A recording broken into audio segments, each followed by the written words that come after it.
Ya, menjelang La Liga dimulai sekitar 2 minggu lagi, 10 hari lagi lah. Tanggal 11 ya. Tanggal 11 dimulai, gue mau bahas rivalitas antara FC Barcelona dan Real Madrid. Oke. Kalian ini kan banyak fans Barca mungkin tidak begitu tahu sejarahnya ya, belum pernah ke Spanyol. Jadi Barca itu kan dibentuk tahun 1899 kalau nggak salah. Sudah lama banget. Dan yang bentuk itu bukan orang Spanyol, tapi orang Swiss, Joan Gamper namanya. Oke. Tapi untuk membandingkan seperti apa rivalitas Barcelona dan Madrid itu, ibarat gue kasih contoh aja, Jakarta dan Bandung. Jakarta adalah ibu kota, semua terjadi di situ, ekonomi dan politik dan lain-lainnya. Itu ibarat Real Madrid, karena Real Madrid juga ibu kota. Terus ada satu kota besar dengan budaya sendiri, budaya Sunda, berbahasa Sunda.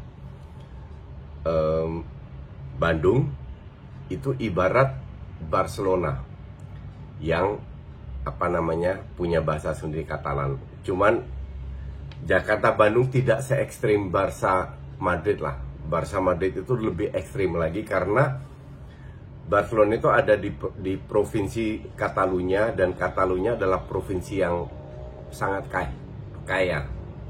Dan dari dulu mereka itu ditindas, maka dari itu timbullah manusia yang ditindas itu kan pasti ingin berontak, timbullah rasa berontak untuk melawan.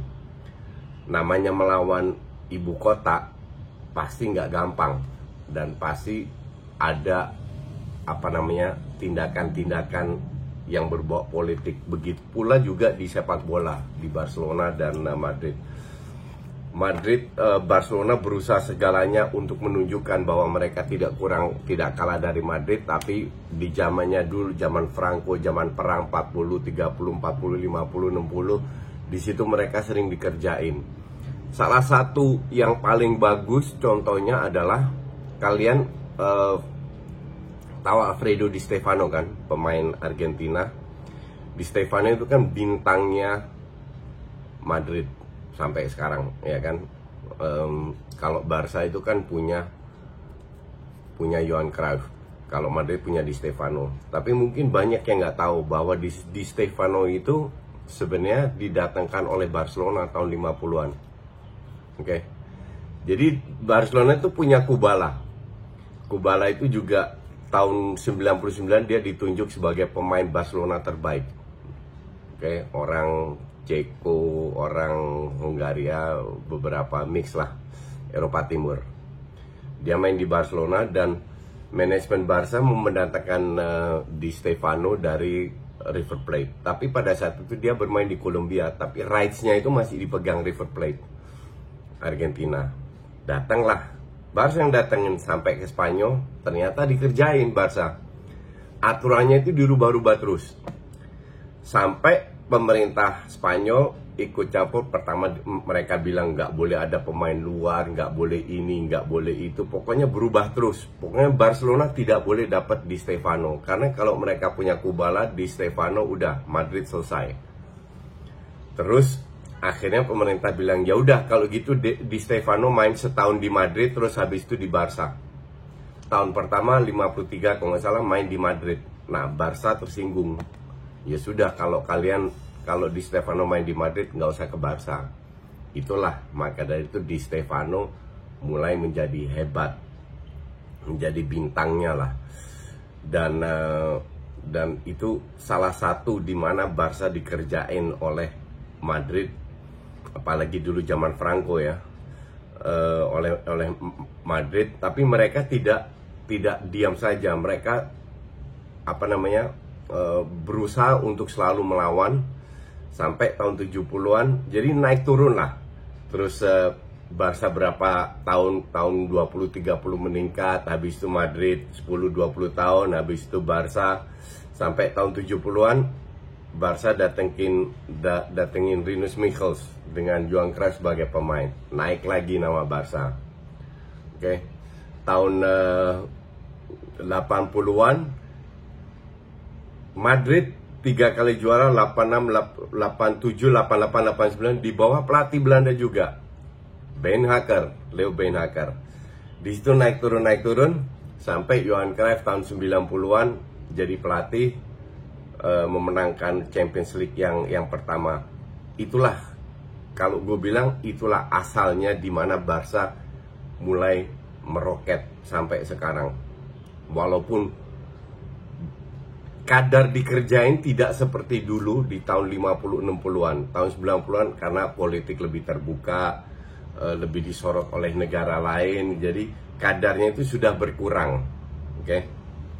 Tahun 90-an di bawah Johan Cruyff meningkat, Real Madrid nggak berhenti dong. Masuklah era setelah Beenhakker itu kan dengan Hugo Sanchez waktu itu. Masuklah era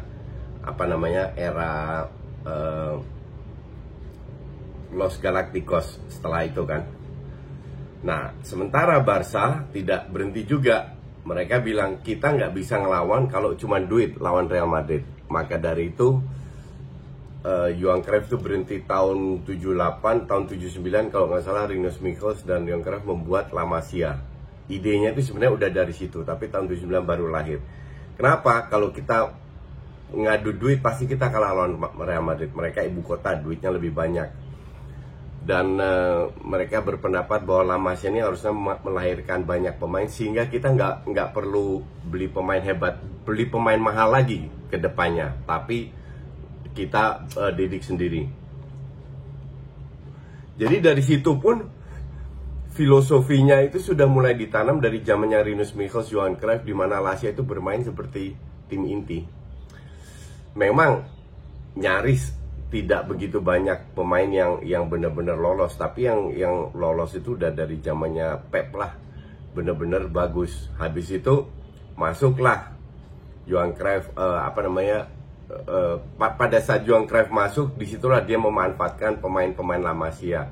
Seterusnya sampai Van Gaal, sampai Rijkaard dan lain-lain. Sementara Madrid pasti punya akademi, banyak juga pemain hebat lahir dari akademi. Cuman tidak begitu dikenal, bahkan mayoritas nggak tahu juga namanya apa.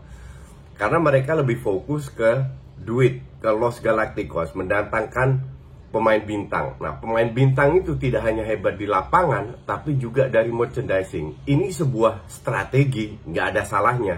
Tapi ini sebuah pilihan. Jadi jalan itu yang mereka pilih, mendatangkan hanya pemain bintang, tapi juga menghasilkan banyak duit. Dan itu gue bilang berhasil. Hanya tidak ada filosofinya. That's why kalau lu lihat keberhasilan beberapa pelatih di bawah Real Madrid itu mainnya dengan strategi yang berbeda semua, tapi menang. Nah, yang sayangnya tidak bisa dilawan ya generasi emasnya Barcelona. Bisa bilang 20 tahun terakhir Barcelona menguasai, lebih dominan, lebih bagus daripada Real Madrid. Tidak selalu juara pasti. Generasi emasnya La Masia ditambah pemain bintang kayak Ronaldinho, kayak Messi, itu membuat Barca sangat kuat. Dan sudah terbukti nyaris nggak ada pemain La Masia lagi yang tembus, yang bisa menggeser generasi emas ini yang sudah mulai hilang. Jadi generasi emasnya Barca ini akan hilang dalam 1-2 tahun lagi. Nah, kita lihat nge-build up-nya seperti apa. Cuman sekarang kan Barcelona juga bisa, bukan sekarang tapi udah 20-30 tahun terakhir juga bisa beli pemain hebat. Seperti yang dilakukan oleh Real Madrid, pemain mahal lah. Nah, rivalitas ini untuk gue itu luar biasa, luar biasa bagusnya. Real Madrid boleh menang 3 kali Champions League dan itu sebuah prestasi yang luar biasa. Tidak ada klub yang atau jarang bisa menang 3 kali beruntun. Ini respect buat Real Madrid. Hanya musuh Real Madrid terbesar itu siapa? Bukan Juve, bukan Man United, hanya Barcelona. Dan di situ mereka tidak bisa membuktikan bahwa lu boleh menang 3 kali Champions League, tapi La Liga lu nggak bisa kalahin kita. dan ya kalian bisa cek lah 10 tahun terakhir berapa kali sih Madrid juara La Liga. Nah disitulah agak kesel orang Madrid manajemen, digantilah Zidane diganti, nggak ngaruh juga, dibalikin lagi Zidane. Dan gue bilang ini bukan salah Zidane juga, tapi karena Real Madrid dari dulu tidak punya sebuah filosofi yang jelas. Nah, pelatih Barca yang tidak mengikuti filosofinya Barca kayak Tata Martino, Valverde, Enrique masih ya oke lah. Valverde itu they will not survive. Mereka nggak akan survive. Itu juga karena mereka bisa melakukan itu karena semenjak di bawah Rosell dan Bartomeu itu filosofinya ibarat sedikit tersingkir lah, karena mereka menghalalkan segalanya, yang penting menang ke arah sana. Dan itu juga nggak bisa diterima oleh fans. Lama-lama fans juga akan ngelihat, maka dari itu digeser juga Valverde. Dan persaingan rivalitas ini, that's why gue selalu bilang rivalitas itu sangat penting, sangat amat penting. Cuman asal dalam koridor sportivitas. Kecuali zamannya Mourinho di Madrid ya, itu benar-benar Mourinho itu memotivasi pemainnya agar melakukan segalanya. Kalau lu kalah dalam sepak bola, main fisik, main kasar dan lain-lainnya. Rivalitas antara Barca dan Madrid tidak pernah tidak sportif seperti di zamannya Mourinho. Selalu ada rivalitas dan selalu cukup sportif. Kecuali di zamannya Mourinho itu benar-benar parah banget. Tapi itulah itu sebuah contoh betapa tidak sportifnya seorang Mourinho. Dan sekarang mereka, kalau gue bilang dua-dua Barca dan Madrid pada saat ini dalam posisi yang nggak jelas maunya kemana. Madrid maunya kemana, Barca pun regenerasi juga setengah-setengah, ke arahnya kemana nggak jelas. Kita lihat, kita tunggu 1-2 tahun ke depan seperti apa.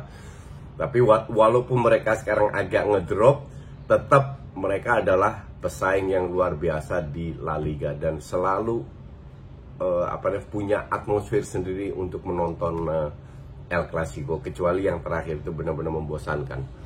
Oke, thank you. Itu aja dulu.